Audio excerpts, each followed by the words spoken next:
Hello friends, welcome back to my YouTube channel. I am Lokesh Chaurasia. आज हम कोठारी आयोग topic को शुरू करने जा रहे हैं। कोठारी आयोग, जिसे नेशनल एजुकेशन कमीशन, राष्ट्रीय शिक्षा आयोग या इंडियन एजुकेशन कमीशन के नाम से भी जाना जाता है, 14 जुलाई 1964 को भारत सरकार ने एक 17 सदस्यों का आयोग अपॉइंट किया, जिसमें 11 इंडियन थे और 6 फॉरेन विदेशी थे। ये जो रिपोर्ट थी ये 14 जुलाई 1964 को शुरुआत की गई थी और 29 जून 1966 को इस रिपोर्ट को सबमिट किया गया था। तो इस रिपोर्ट में लगभग 2 वर्ष का समय लगा था। इस आयोग के अध्यक्ष डॉक्टर दौलत सिंह कोठारी को बनाया गया था। जो डॉक्टर दौलत सिंह कोठारी थे, ये प्रसिद्ध वैज्ञानिक अर्थात साइंटिस्ट भी थे। ये भारत के प्रथम प्रधानमंत्री पंडित जवाहरलाल नेहरू की विज्ञान नीति में जो लोग शामिल थे उनमें कोठारी भी थे। डॉक्टर DS कोठारी रक्षा मंत्री के वैज्ञानिक सलाहकार भी रह चुके थे और 1961 में विश्वविद्यालय अनुदान आयोग के अध्यक्ष भी नियुक्त हुए, जहां वे 10 वर्ष तक कार्यरत रहे। फिर 1964 में इन्हें राष्ट्रीय शिक्षा आयोग, नेशनल एजुकेशन कमीशन का अध्यक्ष बनाया गया।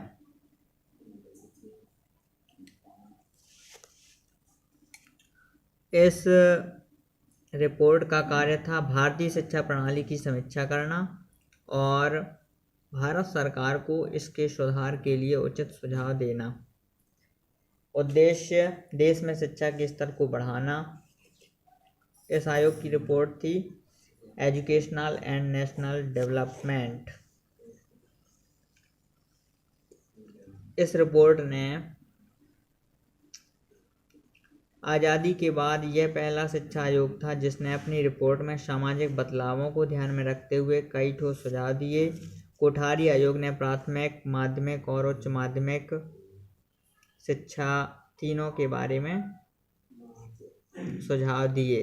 इसमें ये कहा गया कि प्राथमिक और माध्यमिक शिक्षा 10 साल की होनी चाहिए, उच्च माध्यमिक शिक्षा 2 वर्ष की और व्यावसायिक शिक्षा 3 वर्ष की होनी चाहिए। कोठारी कमीशन का लक्ष्य था कि एजुकेशन ऐसी होनी चाहिए जो बच्चे की ज़िंदगी से जुड़े, बच्चों की आवश्यक ज़रूरतें इससे पूरी होनी चाहिए। कोठारी कमीशन ने वर्क एक्सपीरियंस को भी सबसे ज़्यादा फोकस किया। एग्ज़ाम में अगर पूछा जाए कि वर्क एक्सपीरियंस को किसने फोकस किया, तो कोठारी कमीशन ने। कोठारी कमीशन ने 3 लैंग्वेज फार्मूला की बात की। 3 language formula, Hindi state and non Hindi state.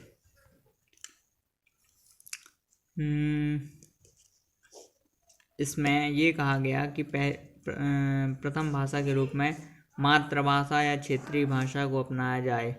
तो जो हिंदी भाषी राज्य थे, इन्होंने अपनी मातृभाषा हिंदी को अपना लिया और जो नॉन हिंदी स्टेट थे, इन्होंने अपनी मातृभाषा को चुन लिया।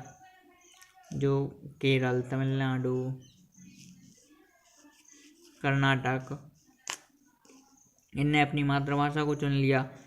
और द्वितीय भाषा के रूप में कहा गया को हिंदी भाषी राज्य अंग्रेजी को द्वितीय भाषा के रूप में स्वीकार कर लें और जो नॉन हिंदी स्टेट हैं वो हिंदी को द्वितीय भाषा के रूप में चुन लें। बट ऐसा नहीं हुआ। हिंदी भाषी राज्यों ने द्वितीय भाषा के रूप में इंग्लिश को तो स्वीकार कर लिया, लेकिन नॉन हिंदी स्टेट ने द्वितीय भाषा के रूप में इंग्लिश को ही रख लिया। तृतीय भाषा के रूप में कहा गया कि हिंदी भाषी राज्य गैर हिंदी भाषी राज्यों की कोई भी एक भाषा को तृतीय भाषा के रूप में स्वीकार कर लें, जैसे कन्नड़, तेलुगु, मलयालम, इनमें से कोई एक भाषा को चुन लें और नॉन हिंदी स्टेट की कोई भी एक भाषा को हिंदी भाषी राज्य चुन लें, जिसमें गैर हिंदी भाषी राज्यों ने कन्नड़, तेलुगु, मलयालम इसको तृतीय भाषा के रूप में स्वीकार कर लिया और हिंदी भाषी राज्यों ने संस्कृत को तृतीय भाषा के रूप में चुन लिया। तो कहीं ना कहीं ये भी फॉर्मूला फेल हो गया। अब इसको अपन दोबारा से देखना चाहें तो कोठारी कमीशन, इसको नेशनल एजुकेशन कमीशन या इंडियन एजुकेशन कमीशन के नाम से जाना जाता है। कोठारी आयोग के अध्यक्ष थे डॉक्टर दौलत सिंह कोठारी।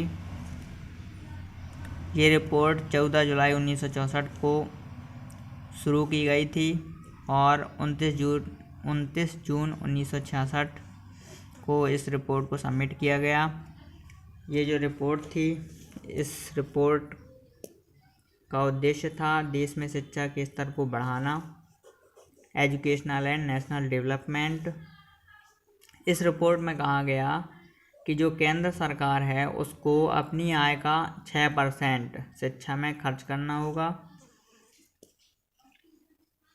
और इस रिपोर्ट में सामाजिक बदलावों को ध्यान में रखते हुए कई ठोस सुझाव दिए गए।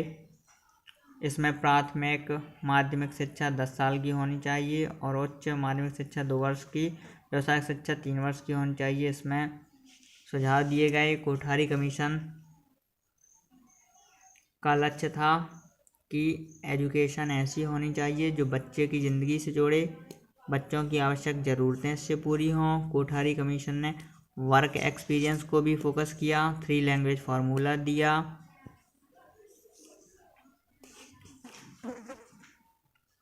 तो आज का ये टॉपिक समाप्त हुआ।